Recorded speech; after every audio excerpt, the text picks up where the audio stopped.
Cette fonction présidentielle suppose que l'on ait le sens de l'histoire de son Le 8 pays. janvier dernier, Anne Hidalgo, candidate socialiste à l'élection présidentielle en France, se rendait sur la tombe de François Mitterrand, le premier président socialiste de l'histoire de la Ve République.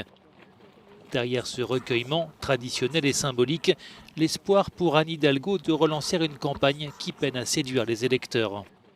Mais à moins de 50 jours du premier tour de l'élection présidentielle, rien n'a vraiment changé pour l'actuel maire de Paris, crédité de 1 à 3% d'intention de vote dans les sondages. Un naufrage confirmé par sa récente 5e place lors de la primaire populaire, cette initiative citoyenne visant à unifier la gauche qu'elle n'avait pas reconnue, à l'instar de la plupart de ses rivaux.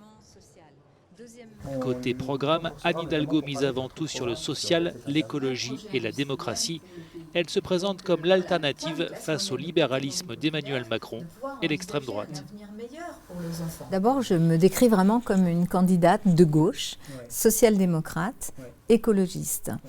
Et je pense que si on veut une alternative, une alternance dans notre pays à soit une droite libérale ou une droite conservatrice, c'est-à-dire une droite de Macron ou une droite de Pécresse, ou à de l'extrême droite type Zemmour ou type Le Pen, la seule alternative possible pour un gouvernement de gauche, c'est de passer par cette social-démocratie que je porte.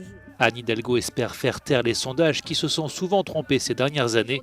Elle puise aussi sa confiance chez ses voisins sociodémocrates européens qui sont au pouvoir en Allemagne, au Portugal et en Espagne.